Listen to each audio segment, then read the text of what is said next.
আমার সাথে 2 বছর আগে ক্রিপ্টো কারেন্সি শুনছেন, নতুন কারেন্সি একটা, এটা জায়েজ কি না জায়েজ আমার কাছে প্রশ্ন আসলো। এখন আমাকে তো ক্রিপ্টো কারেন্সি বুঝতে হবে।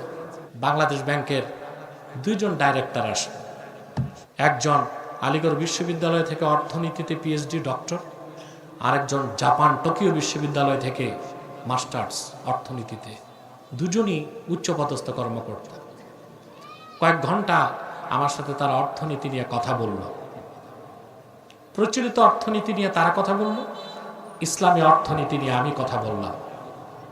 এক পর্যায়ে তারা মেনে নিল যে আল্লাহ তাআলা ১৫০০ বছর আগে লেনদেন, ব্যবসা বাণিজ্য, সংসার, ইহজাগতিক এই পৃথিবীতে বস্তু জগতে অর্থনীতির সাথে সংশ্লিষ্ট যে জিনিসগুলো ৭টা কথা বলেছেন, সে ৭টার বাইরে মানুষের কিছু নাই।